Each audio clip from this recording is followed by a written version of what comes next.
Hey everyone, thanks for joining Learn to Play Games. My name is Lance, and in today's video I'm going to be playing through a two-player game of Warbonds Battle for Victoria. This is a new game coming to Kickstarter from Punk This Studios. It is a 2 to 5 player game that takes roughly 1 to 3 hours to play, and is a competitive game where players are going to be building up their armies and battling and trying to eliminate their opponents from the battlefield. In the game, there are 3 different paths to victory. You can be the last player standing, eliminating all of your opponents. You can build your war camp up to level 3, or you can have the largest army at the end of the event track when the dragon reaches the last space on that track. In this video, I'm going to be playing a 2-player simulated game, showing you how this game plays, playing through the first couple, middle couple, and end couple turns to give you a better idea how this one plays. As always, if you find my videos helpful, if you like what I do, please consider hitting that like button and subscribe to my channel. It's one of the easiest ways you can support channels like mine so we can continue to grow and build and produce this content. If you want to get notified anytime I drop new videos, also give that notification bell a ring, as I'm constantly dropping new playthroughs, teaching videos, Kickstarter coverage videos, and many other types of videos. I do want to point out that all the materials you see here are prototype materials and are subject to change, and look a lot better in the final production copy of the game. I also have an overview video if you just want to see the main features and a quick sample turn. I'll have a link up in the top corner, as well as at the end of the video, if you just want to check that out. So let's go ahead and head to the table, and we'll see how this one plays. So moving into the game, first off, I'm going to again be playing a 2-player game with player 1 taking Anna. She is a neutral warlord, so she has the largest selection of different units that she can choose from. As being a neutral warlord, she can take units from any side that she wants to. With that, she is also very good at handling undead, so she is going to, hopefully that will persuade the other player not to go with undead units, as she can be very nasty against them. On her side, I'm going to try to be a defensive player, trying to build up my defenses and hold out, trying to either level up my war camp to level 3 or making it to the end of the game and having the largest army. So we'll see how that goes. On the other side, I have Tengus the Unchained, and he is a Chaos Evil Orc, and he is all about smashing things. So his goal is going to be very aggressive. He's going to try to get in there and either destroy the Warlord or the War Camp, and so we'll see how these 2 different strategies go. And with him being Chaos Evil, he is going to be limited to either neutral units or Chaos units. So his army selection is going to be a little bit more limited than obviously Anna, as she is a neutral character. So from there, let's go ahead and get into the game. So the game itself is going to be played over rounds, and each round is going to consist of you moving the current round indicator. This is going to move from top to bottom, left to right, across this initiative table, activating units as it passes through each one of those different sections. Each unit, when it has its turn, will get to take a turn performing a move action, or a movement, an action, and up to 3 during turn steps based on the different things that it can do.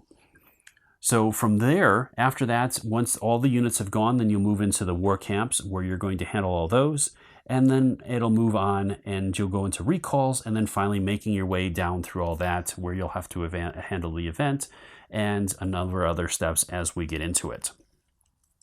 So let's go ahead and start off. So the current turn indicator is going to move its way down, and there are no units currently in the 1 column. So it's going to kick back up into column 2, and that means that Anna is going to get to go.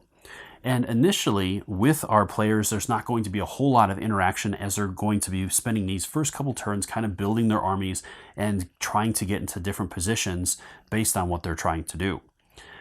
So with Anna, I'm going to go ahead and do a movement action. And with Anna, her movement is 4. So she can move up to 4 spaces. And every time, all movement in this is always orthogonal. So there is no diagonal movement allowed in this game.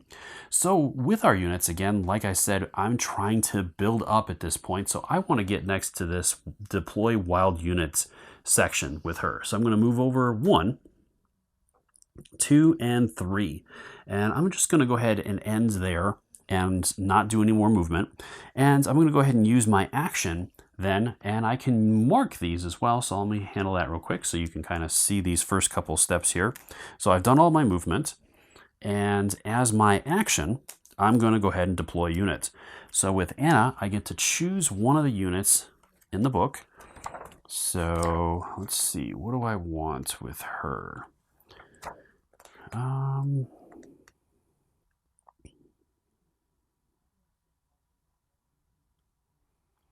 Well, knowing what I know about the Chaos units, they are going to gain leadership points by their war boss getting in and attacking. So being able to potentially disrupt that, knowing that their units are going to have a hard time getting loyalty out of combat, I think I'm going to go with the Begotten Witches as my first unit. This is a Chaos Evil unit, but again, my Warlord is neutral, so I can take this unit. So from there, I'm going to go ahead and deploy it. So I'm going to go ahead and grab one of the cards out of the stack first. So that's them. And their subname is Edges. So I'm going to go ahead and grab those two tiles, matching that. The one with the initiative is going to go in that slot, and it's going to be on its disabled side. Same thing with the other token, it'll be on its disabled side, and I'll place that on top of that deployed zone. And then this will simply go over by me. And then this unit is going to start with 2 supply tokens. So I'll add those 2 there. And that's all I can do at this point with my turn. I could do a during turn free road action, which allows me to move onto a road space with Anna. Yeah, let's go ahead and do that. So I'm going to go ahead and spend or do a during turn action. Now, an important thing to point out with that is that if I choose to do other during turn actions, each one that I do has to be different. So now that I've used the free road movement, I cannot choose to use that again as another during turn. I'd have to use one of the other ones, which at this point, there's nothing else that I really want to do. So that'll end her turn. I'm just going to go ahead and clear that board. So from there, it's going to continue going, cycling through, and then it gets to this unit. Now, since this unit is disabled, there is no option. This unit cannot perform any actions during its turn. So then it's going to continue on, cycling through. And another important thing to point out is that the wild deploy units, at the end of their turn, if they're on this space, they gain a loyalty, but that does not happen on units that are disabled, as they didn't take a turn per se. So continuing cycling through, and Tangus is up next. So with Tangus here, I have a couple of options. I do have a couple of wild positions, but I think I'm going to go ahead and head up to this one because, again, my goal is to get up there and start attacking. So I'm going to go ahead and move 1, 2, 3, 4. And he has a movement of 4. Well, let's go 1, 2, 3, 4. I'm going to go there instead. So then I'm going to go ahead and deploy a unit with him. And what do I want? I am going to go with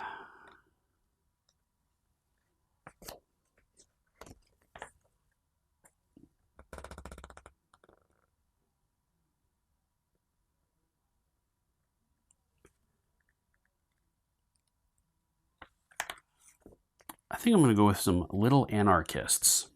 That's a mounted unit. They're small and they're fast. So maybe I can get into that war camp as they got some nasty little abilities with them. So we'll see what I can do with that. Okay. So I need the crusty ones. And that's these guys. All right, so they're on number 6. So I'll flip that to its disabled side. Same with this. And I'll place that there. All right, and I'll just slot that one over. And that one starts with 1 supply. And other than that, I could take a free road action.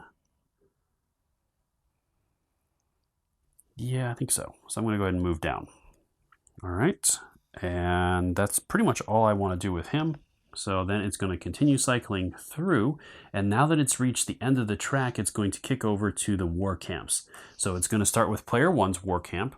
And during a war camp turn, it has some options depending upon which side it's on. So right now it is on the deployed side. So it's going to be able to bring out a unit.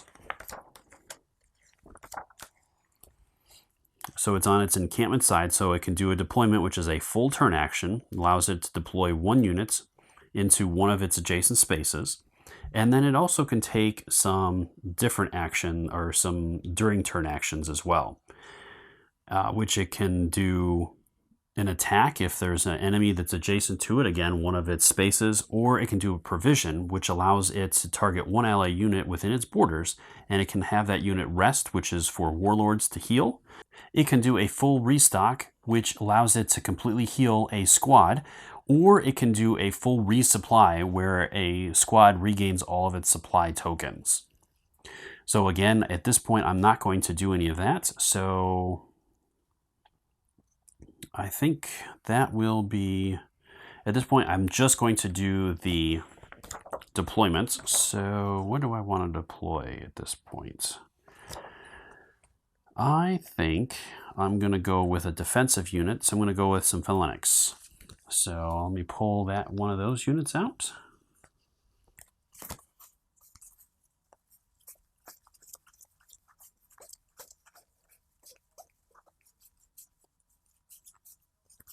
All right, so I have the banded. We'll see. I'll grab their tokens. All right, and they are number 8, so they're going to go underneath that, and I'll place that unit out. I'm going to go ahead and place that right in front there. And they're going to start with 2 supply as well, so I'm going to add 2 supply to them.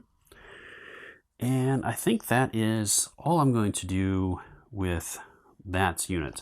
So over to player 2's war camp. So player 2 again has the same options. I'm going to go ahead and deploy, and I think I'm going to go with some vermin bombers. So we'll see how that goes. So I'll grab some of those.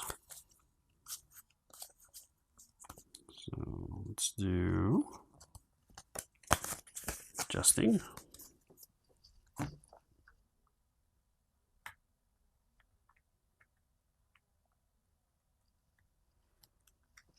And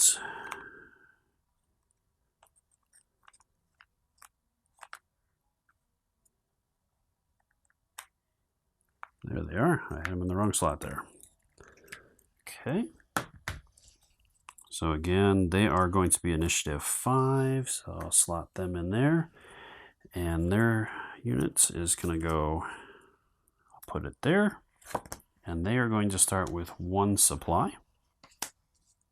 So I'll add that over there.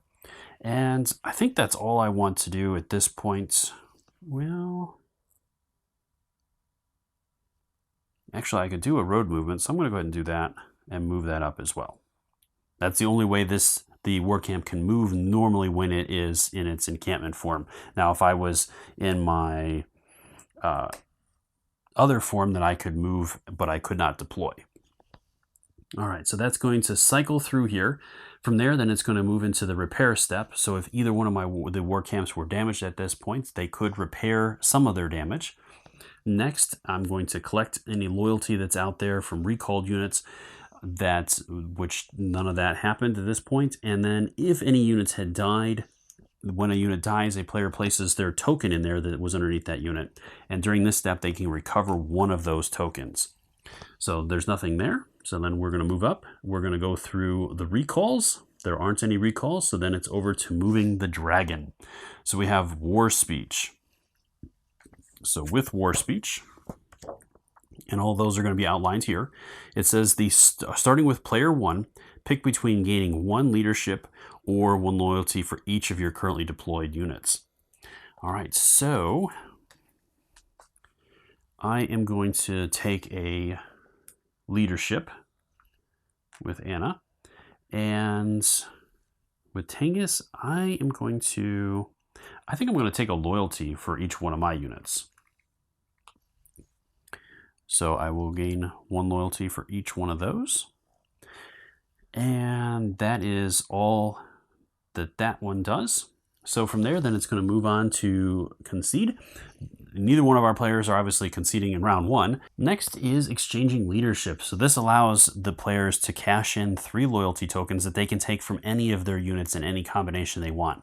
And for each 3 loyalty tokens they cash in, they give their leader 1 leadership token, or their warlord 1 leadership token. So from there, then it moves to the next thing where you're handling any end of round effects, which currently we don't have any. Then it moves over to flip and enable. So that means that all units that are on their disabled side are going to flip over to their enabled side. And this is going to work on both the units out and their initiative tokens.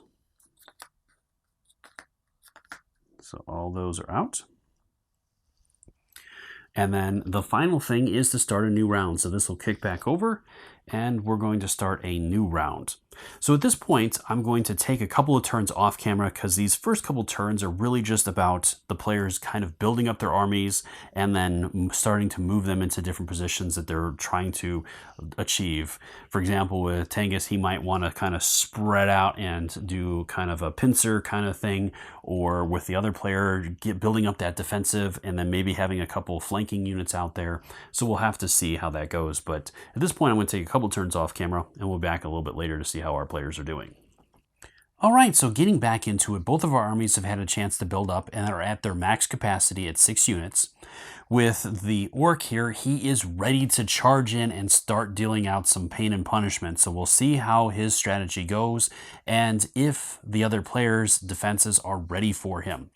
So other than that, let's talk about one other thing. So I went ahead and played a couple of rounds, and during the last round, the influence the public came up. So this is a bidding section where each player is going to bid a number of leadership that they have, and whoever has the most will be the winner. With Anna, she only had 1 leadership, but Tengus didn't have any, so she was able to win that bid. With that, she had a couple of options. She could call out, and let me make sure I have the name of this correct here.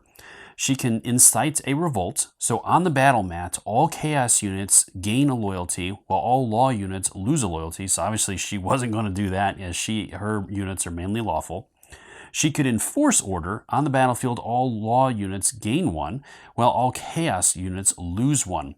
So that would have been a great option, as she does have a lot of law units, but unfortunately for her, she does have a chaos unit, and the other player at the time only had 2 chaos units, so both her unit would have been recalled as well as the other 2, and it just wasn't worth it for her.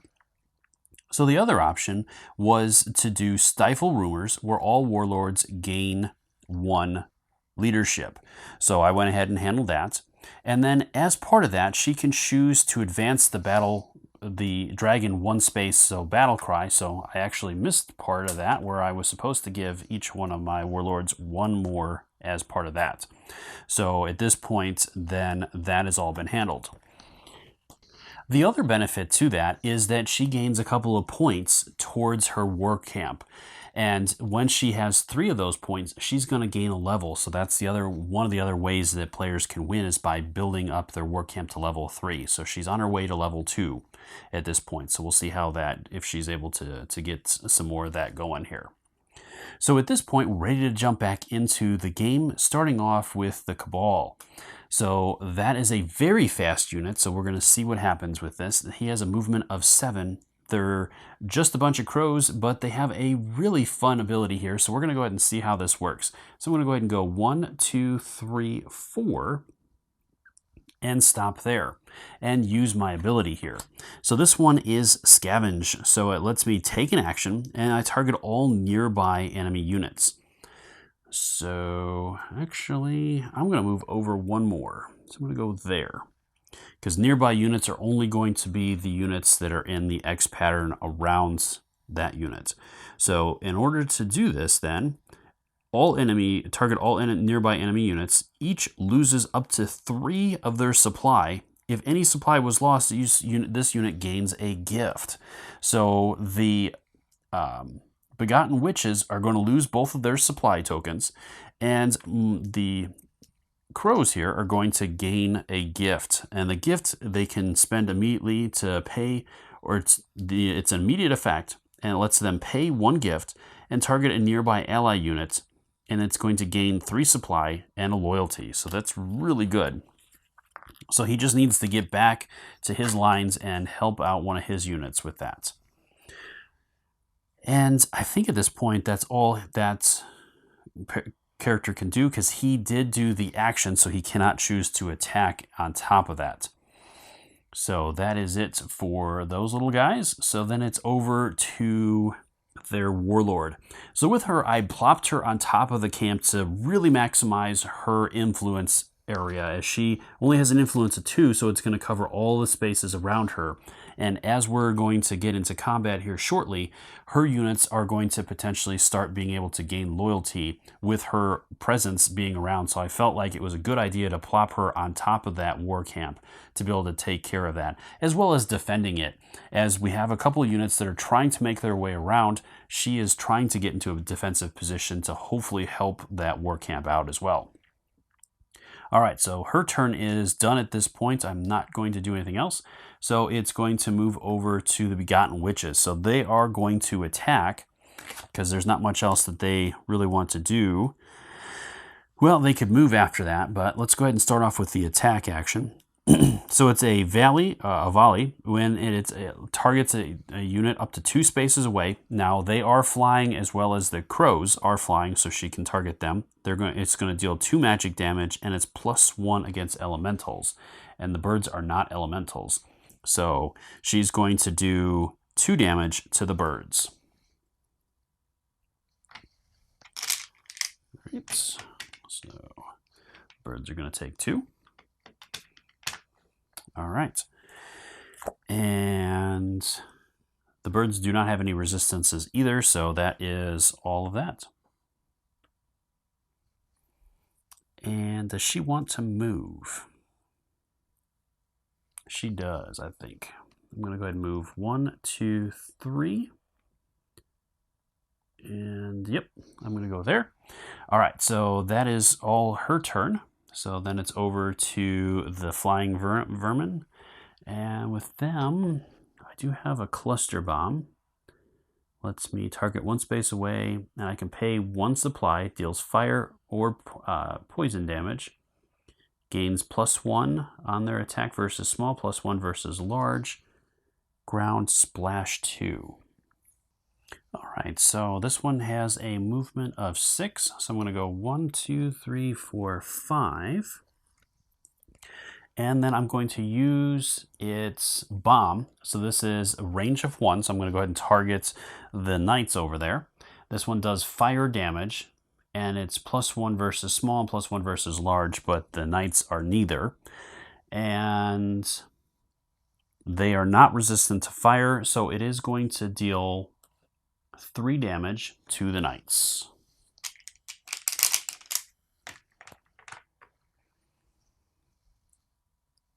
And they're going to take 3, so on to them. All right, and I'm going to do a free move action with my during turn action. And I think that's it. So now we're on to the hillside guys. So with the hillside guys, they have to take their, the boulder hurlers, they have to take their whole turn to be able to throw. So I cannot move with them and then throw. I have to get into position and be able to hold that position. But luckily I'm on a road, so I can do a during turn action on the road to move up 1, getting me into position, as they need to be at least or within 2 spaces. So the durables are within 2 spaces, and so I'm going to be able to attack them. So with the boulder hurlers, they attack dealing slashing damage, which the Phalanx have a resistance to, but they do +1 to the bad, which is the, what's that acronym stand for? Battle attack damage, I believe it was. Where was that at?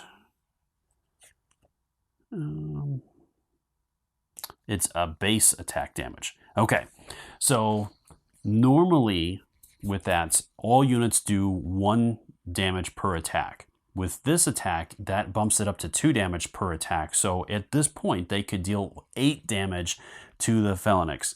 But with their resistance to slashing damage, they are only going to take 4 points of damage, dropping that bad down by 1. So they're only going to do 1 damage per. Now, if that unit only didn't have that +1, then that unit wouldn't do any damage. So I got lucky there. Now, the other important thing to point out is even if, say, the Phalanx did not have a resistance to the slashing damage, when a unit attacks another unit that's a squad, each squad or each member in that squad can only take 1 damage, and at the max. So at the most, that unit was only going to take 4 damage either way. I hope that makes sense. I know it's a little complicated, but I'll explain that more as we get into it as well. All right, so that's going to go on the durables. So they've taken 4 damage at this point. All right, so that was the hillsides. They've attacked. They did their during turn action. There's nothing else that they can do at the moment, so we're moving on to the little anarchists. So we have rioting and the crusties. So with them, let's do this. So an important thing with them, they are considered a small unit. So normally they can move through enemy units. The one thing with that is the Phalanxes also are a wall unit, so they're going to block enemy units from being able to move through them. So with the crusties, for example, I could have gone 1, 2, 3, 4, 5 and ended up there. But with the Phalanxes, they have that wall, so I cannot move through them. I could go up and around, but I can't move through them. So I'm going to go 1, 2, 3, 4, 5 up here. So I see if I can pull them away. Otherwise, I'll be able to move in there during the next turn. And then with the other unit, I'm going to go 1, 2, 3. I think I'm going to hold there for the moment. We'll see what happens with that. All right, so that's both of those units. So now we're on to the Valkyries. And the Valkyries, what do I want to do? They have Holy Bolt. Allows them to pay 1 supply and deal lightning or life. And +1 versus evil.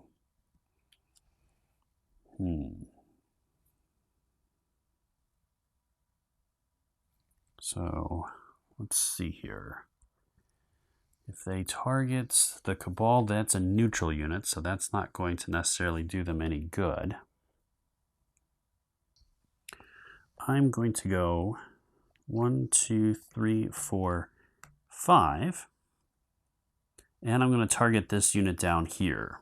So it is an evil unit. So this unit gains 1 when it kills an evil unit. And I'm going to go ahead and do the Holy Bolt. So it lets me target up to 2 spaces away. It does cost a supply, and it deals lightning or life damage, which that is an undead unit, so life is bad for that. And it does +1 damage versus evil. So it'll do 2 damage, but again, with that unit, it's a squad, so it can only take 1 damage per unit guy anyways. All right, so first off, with this, it is going to do 3 attacks on this unit. Each attack does 2 damage, but again, this unit obviously does not have resistance to life, but again, each member of that unit can only take 1 damage to kill it. So any extra damage is simply wasted. So it's going to do 3 damage to that unit instead of the 6 it would normally do to, say, a warlord. All right, so 3 onto that unit. And then this unit's going to do a check, but unfortunately the warlord is way up there. So if the warlord's presence was, if this unit was in the warlord's presence, it would gain loyalty for that attack, but it is not. So that is going to be the end of that unit's turn, and it's going to do a free move action to move over here. All right, that is the end of that. So we're on to the knights to go. And with them, they have this unit can continue to move after attacking. +1 versus humanoid. So it's going to go 1, 2, 3, 4. And it's going to go ahead and attack these guys here. So with that, it does slashing damage. The little anarchists do not have resistance to that. And it's +1 against humanoid. They are considered humanoids. So it's going to do 5 damage to them. Ouch. These guys have 9 hit points. So it's going to take 5. All right. An important thing to point out with this is whenever a unit takes damage, that also reduces its effectiveness on its attacking end, dropping its number of attacks down by 1 value. Or actually, good thing I pointed that out because I literally just screwed that up. So with the unit already taking damage, it would only do 4 damage to this unit instead of the 5 that I stated, because it gets +1 and its base is 4, so it would do 5, but it is wounded, so it drops it back down to 4. So I'm glad I was trying to explain that, as I literally just caught myself messing that up. All right, so that is that unit's turn. Over to Tangus to go. He is going to, I think he's going to get right on in there. So he's going to go there. And with that, they do have resistance to slashing and fire, but it's okay because his attacks do +1 to his bad. So normally his attacks each attack does 2 damage. So their resistance drops that down by 1, still doing 1 damage to them. And with that, I think I'm going to pay 1 leadership. And it says during turn, I can pay a leadership to heal 2, which I haven't taken any damage yet, but my axes are going to gain +1 attack and can optionally deal fire. That doesn't matter, but I'm getting the +1 attack, so I'm going to deal 6 damage to the durables, which puts them at 10.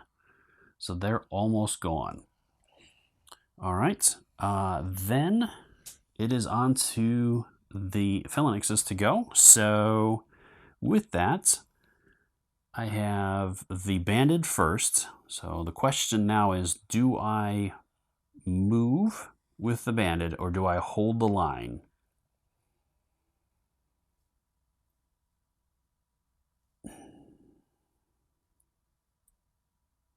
So those guys are moving 3. So 1, 2, 3. So they won't be able to get to me if I move there.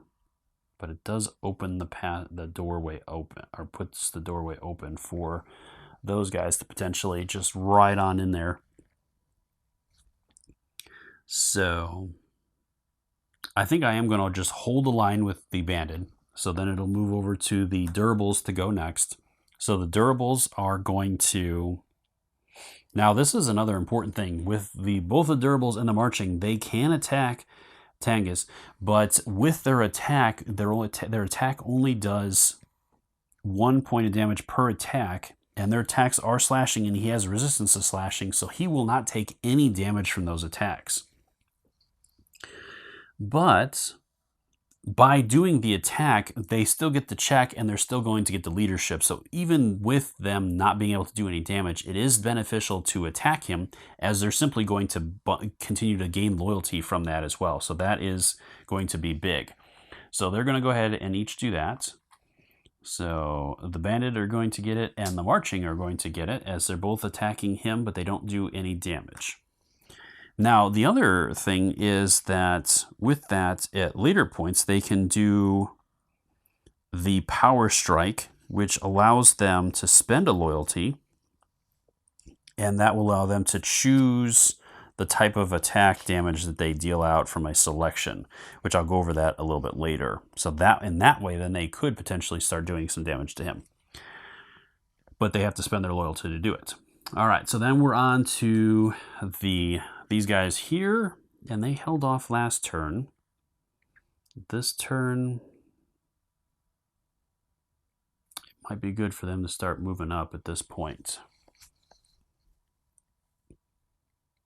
So they're going to go 1, 2, and 3. And then they're going to do a free move action with the road to move 4. All right. So I think that's pretty much all I can do right now. They're just a melee unit, so I can't really do anything else. And the other bad thing is my war camp is just sitting right on out there at this point. All right. That is the round. So now we're into the camp phase. So the player 1's camp. All of the units are out, so I cannot do any spawnings, but I can do a provision. So I'm going to do that on the durables, healing that unit completely. So that is a huge thing for that. And I think that's pretty much all I can do at the moment with that camp. So that is going to finish off that camp's turn. Onto my player 2 camp. It is going to convert over to the caravan side so it can move and try to make its way up there so that it's not just going to get picked off by the Valkyries here. All right, that is all of that. So we're on to repair. Neither one of the camps has taken damage yet. Then we're over to collecting. Again, nothing there at the moment. Over to recalls. There aren't any. Moving the dragon. So now we can persuade. So with a persuasion, that allows the units, so let me go through that. Starting with player 1, you can pay 2 leadership and target an enemy squad unit within your warlord's presence. So again, that's all the spaces around Anna. So right now she doesn't have anybody that she can target with this. And if it loses with that unit within your warlord's presence, if it loses a leadership, or it's going to cause it to lose a leadership. If the targeted unit were to start a recall as a result, you gain ownership of it instead. The unit does not get recalled or disabled. Discount the leadership token cost by 1 for each of the unit's alignments that match your warlord's alignment. If you are already at the maximum squad size, then that's not going to convert. And the other important thing is it still has to fit within your warlord's alignment. So with Tengus, he cannot get a lawful unit to convert over to him, but he can still recall the unit or force the unit to recall. So that could be good. All right, so then it would move over to Tengus to go. He only has 1 leadership, so he wouldn't be able to initiate a leadership on either one of them at the moment. His presence is 3, so it can extend out 1, 2, 3 all the way out here, and then 1, 2, so it can cover all of those, and then on the straight spaces it's a little bit farther. But at this point, neither one of the players are going to do that. They're just going to hold on to their tokens at this point, and so we are on to the next step. So nobody's conceding yet. Exchange leadership tokens. They have a couple, but I don't have enough there. I do have enough here. I don't think I want to do that yet. Yeah, I don't think so at this point. I think I do want to hold on to those for now. All right, so then it's going to be end of round stuff. It isn't anything there. Flip and enable. We didn't have any new units out, so we're starting a new round. All right, so the new round is going to start off with the crows to go, and the crows are way up there. So at this point, the crows have taken damage, so they can only do 1. I have ammo. So nearby enemy ally small beastal squad units during their turn can take an action and sacrifice 1. All right, so with this unit, I am going to go ahead and fly. So I'm going to go 1, 2, 3, 4, 5 to go there. And I'm going to gift that unit. So with the gift, it says it's an immediate, and I can pay 1 gift. Target nearby ally unit gains 3 supply and a leadership. So I'm going to go ahead and give those guys another leadership token. Or loyalty token. All right. And I think that's pretty much just it. This unit gains 1 leadership whenever a nearby undead unit is deployed or a nearby small beastly unit dies. Okay. So that's it for them. Over to Anna to go. I think I'm just going to hold the line for now. Again, well, I could move back to stop that unit from getting at my war camp. But if I do that, then I'm going to be out of... Yeah, so I'm going to hold there. So then it's going to go over to the witches. The witches are holding as they would like to resupply at the war camp, but right now they cannot do that. So they have a volley of two. They're out of range. Their hex would be really good, but they are out of supply, so they definitely need to do that. Enemy units within 1 space of this unit cannot gain or use leadership. Okay.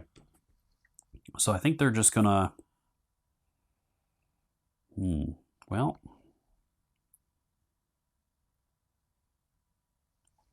They could actually move over and drop here. So they're going to go ahead and land to block off that unit. So the unit can move through them, but it won't be able to stop to attack the war camp, which is important. All right, and then they're still within the war camp's area, so they can do that. So then it's over to these guys. So they're going to go ahead and fly over here, and then they're going to go ahead and land as well, stopping their movement. Well, I think I don't have to land, so I'm just going to go there and stop there. That's going to get me a leadership token for them. And over to the hillside. The hillsides are going to, or the boulder hurlers. This unit occupies a wild terrain. Okay. So that could be useful. But I think I'm just going to keep dealing out the damage. So I'm going to do, again, 4 damage to that unit. So the durable is here. So they're going to take 4. And that's all that they can do. So then it's over to the little anarchists. So first off, this guy's going to move. 1, 2, 3. I think I want to go there, right? 1, 2, 3. No, I don't. So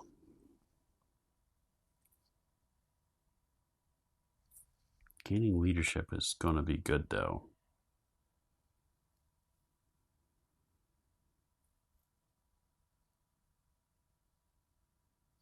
All right. So I'm going to run right through. 1, 2, 3, 4. And with those guys, they have Saboteur. So during turn, they can pay 1 supply this round. And while this unit is within the borders of one target enemy war camp, you first control its during turn abilities and prevent the war camp's movement. So I can basically stop the war camp from healing those units this turn, which would be great. And it also provides a diversion. Ally units gain +1 when attacking an enemy war camp while this unit is within its borders.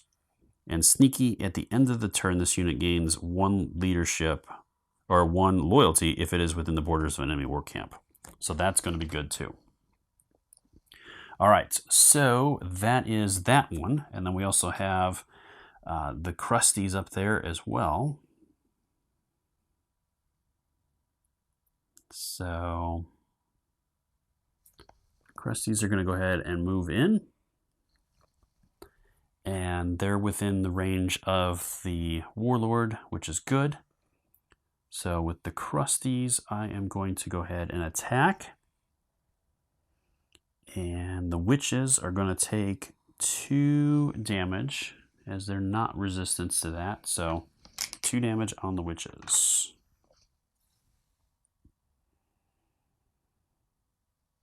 Okay, and they have 8 health. All right, and that's all that they can do.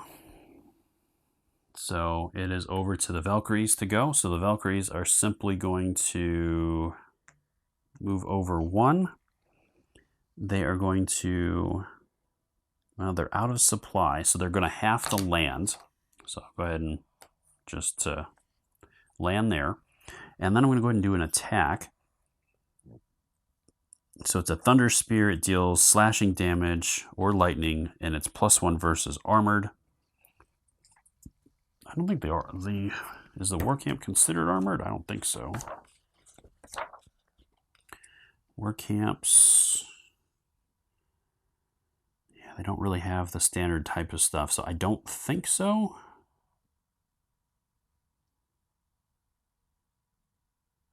Yeah, no attributes other than war camp. Okay, so they're not going to, the Valkyries are not going to benefit from that.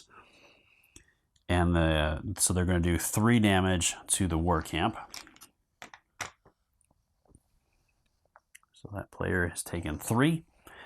And that's all. They do their check, but they are way out of the range of their warlord, so they're not going to gain any loyalty for that. All right, so they're done. So then it's over to the knights to go next.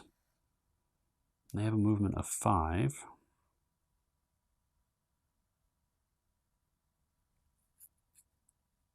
So the knights are going to go ahead and move 1, 2, 3. Wait, no, they're there. 1, 2, 3, 4, 5. So they wouldn't be able to. Well, they could hold the unit from attacking or moving, though. That's the big thing. Just kind of keeping it away from getting over there. So I think I'll do that. 1, 2, 3, 4, 5. And the knights, they don't have any range, so there's nothing else they can do, but they're going to kind of hold that unit at bay there from being able to move and get closer to the other units. So I think that could be a good option too. All right, so Tangus is up next. The question is, do I spend a leadership?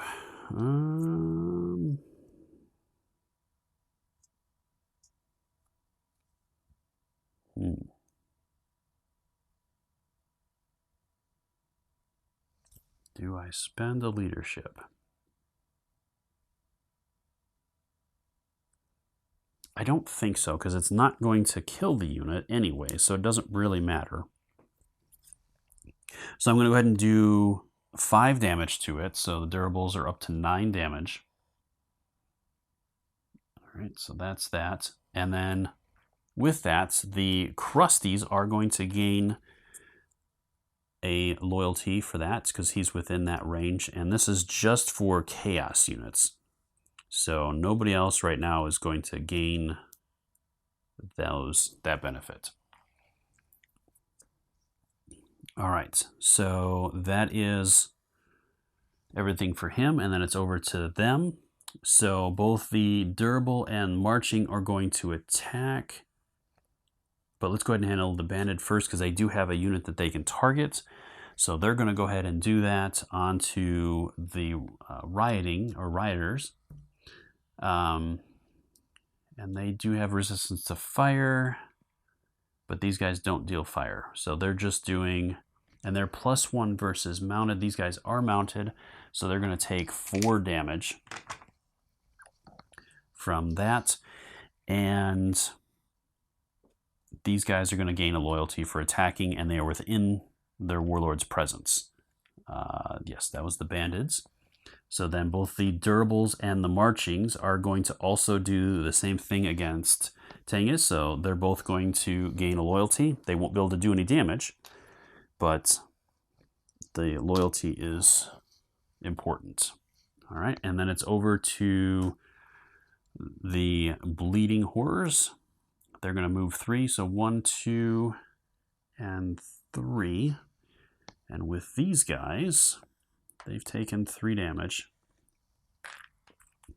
They have blood fuel, so nearby ally warlord units during their turn can take an action to consume any number of available supply from this unit, healing 2 health per supply consumed. If health was gained by the ally unit, this unit gains loyalty. This ability remains active if this unit is disabled.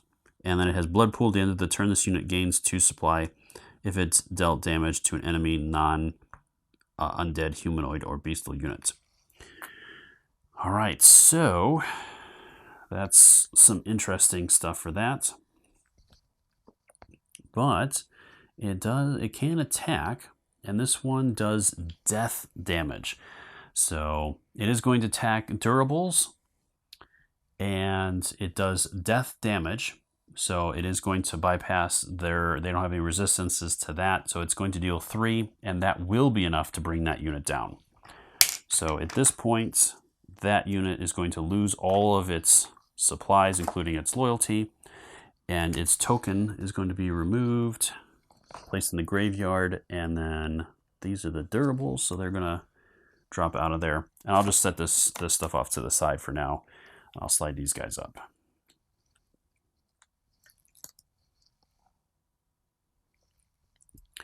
All right. And that was a lawful unit. Gains 2 similar. That's challenges. End of turn, gain 2. War camp. All right. So that is everything I can do there. So it is on to the player 1 war camp. So with this, at this point, the war camp is able to bring in a new unit. So it's going to close that hole from the warlord being able to get in there. But its during turn actions are not going to be controlled by it, as those little anarchists dropped that nasty little thing there, the sabotage, and those were the rioters. So I forgot to take their supply for that. And so they're actually going to heal using the war camps during turn action, since they get to control it. And then that unit, they're going to drop, the war camp's going to go ahead and drop these guys back out. Just bringing them, well, they don't have a token right now, so they cannot do that. So they will not be able to summon a unit right now because they do not have a token to do so. And so there's nothing else that war camp can, it can't attack either because the riders are controlling its during turn stuff. Well, it can attack. Yeah, because that's not a during turn effect. That's just an action, I believe. Let me double check this. The war camp attack. It is a during turn. Ooh, nasty. All right, so the war camp is controlled by the little rioter, or the anarchists. So it is going to go ahead and attack. It could attack. I think it's just standard, right? Let me double check that too.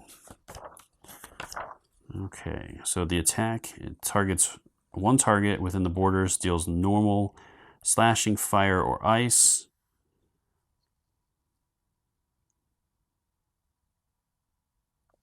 And what is its attack power?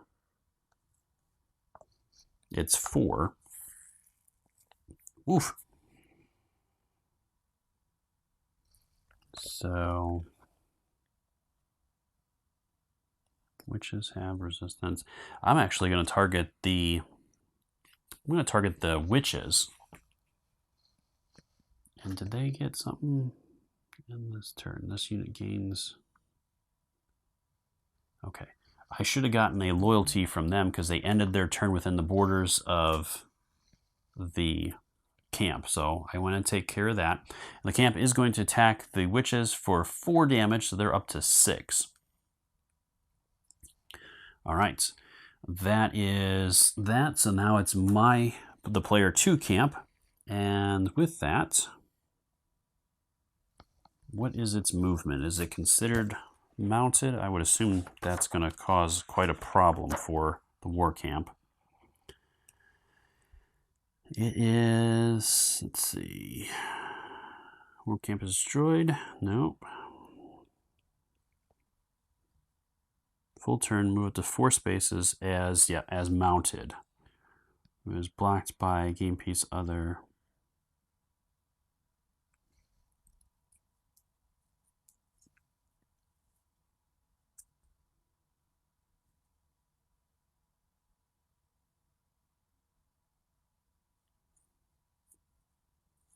Okay, so it doesn't seem like it's going to, this unit's going to block it anyways. Because according to this, the war camp movement is blocked by the game piece of another war camp or a unit with the wall ability. So those guys do not have a wall, so the war camp really doesn't even care. So it's going to go 1, 2, 3, 4. Well, 1, 2, 3, 4, and then it could move there as free. I think I'll do that instead. I'm going to go there. And then next turn I could slide right up in there. All right, so that is, I think, everything that I want to do. Well, the Cabal is taken 2, so I could go here, and then during turn I could do a provision to heal that unit, and then my other during turn I could do the free move action with that. So I think that's what I'm going to do. I think that'll probably be the better choice. All right, then it is moving on. So we have repair. So the war camp that was attacked gets to repair 2 points. So I'm down to 1 point of damage now. And over to collection. So the player 1 will get his token back, or her token back. Goes up to recalls, nothing there. The dragon moves, so influence the public is going to be a bid. So it's going to start with her. She knows he has 1, so she's going to bid both of her leadership tokens. And going over to player 2, he only has 1, so there's no way he's going to win this bid. So what that means, first off, she is going to gain 2 more tokens, so that gives her level 2. So now her war camp is level 2. And she has 1 token working towards level 3.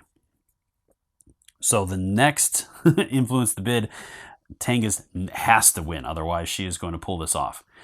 Then she has to choose what she's going to do next. So seeing that both of the little anarchists units and the vermin all have loyalty, and her unit does not. So that would actually cause a recall on her unit and none of the other units, but it would have them lose 3 loyalty. So that could be a choice. She could enforce order, and that would also give her units, which she has 4 law units out right now, a loyalty. So yeah, I think I'm going to do that. I'm going to do the enforce order. So all law units are going to gain 1 loyalty. So that's going to be all 3 the Phalanxes. That's also going to be the Valkyries and the Knights. So she just picked up 5, and then the little anarchists are both going to lose 1, as well as the vermin are going to lose 1. So it was a 3 to 5 trade, and then she can advance as well, which she's going to do for a battle cry, giving herself a leadership back, and then the Orc Warloss is going to get 1 as well. All right, and that'll bring that 1 step closer for her to getting over to the next influence bid where she can start building up for that. All right, so we have consignments, exchanges. Well, I was thinking about doing it, but I don't think I'm going to at this point, but I'm definitely doing it over here. So I'm going to do 3 here, and that'll give me another leadership, so she's up to 2 at this point. And I don't think I want to push my luck any farther than that. End of turn effects. There aren't any end of turn effects out at the moment, so flip and enable. We don't have any new units, so it's starting a new round. All right. So at this point, I think I'm going to take a few turns off camera, and then we'll be back to see how everything wraps up. All right, so things are winding down at this point. We've had some serious damage done to player 1's war camp, but with her war camp being level 2, she has 35 hit points, so she's still got 15 hit points left to hold on. On top of that, we're one round away. This is the one at the end of this round. We're going to have the influence the public, and Anna has been able to accumulate 5 of the leadership tokens, so she just needs one more, as that is the max that you can have to be able to pull that off. But she also, the war camp has to survive that long, so we'll see what happens here. All right, so moving into it, we have the birds that are sitting on top of the war camp right now, and with them, they can do a small attack, but it has to be land. They have to land to do it. So they're going to go ahead and instead do a scavenge. And again, that's going to take the supply tokens away from units that are adjacent to them. And then they get a gift. And they're going to go ahead and use the gift immediately to give a nearby ally unit 3 supply and 1 token. 1 loyalty token. So they're going to go ahead and do... Oop, I forgot to heal that unit as well from before. All right, so they're going to give that unit 1 and 1 there. All right, so that is their turn. So it's over to Anna to go now. So Anna is going to... She needs to hold on to the war camp. All right. She's going to go ahead and attack the undead unit, as I think she does get some bonuses for that. She has Judge the Undead, gain 1 whenever a Chaos or Lower unit. Okay, we did that. It's Judge the Living. Immediately pay 2. Each Chaos within 1 loses 1. So she could do that, but that's going to cost her 2. And I don't really want to lose those at this point. So I think I'm just going to go ahead and do an attack. And I'm going to do the sign. I'm going to use the light damage or healing damage on the undead. So it's going to do +1 against, +1 attack against undead. So she's going to do 5 damage to that unit. And now that unit is disabled, so that unit will not be able to activate this turn. So that will hopefully help out. All right, that is her turn. There's nothing else I want to do at this point, so it's over to the vermin to go, and they're up there. So what do they want to do? They do not have any supply right now. So they could do bomb. It does fire damage. +1 versus small, +1 versus large. Ground cannot target units on in sky. All right, so it is going to go ahead and do the bomb. And it is full health, so it's going to do 3 damage to the war camp. And that's all that unit can do at this point. Yes. So we're on to the boulder hurlers, and they're going to do a free action to move over, and then they're going to go ahead and attack. They have not taken any damage yet, so they're dealing 2 damage to the war camp, so it's going to be a total of 8. Ouch. All right, so that puts it up to 31. So war camp is almost gone here. Oop, that was at 6. All right, so that is everything they can do. So it's over to the rioters, or the little anarchists, to go. So they're again going to spend their token that they have to be able to sabotage. That's been huge this game. And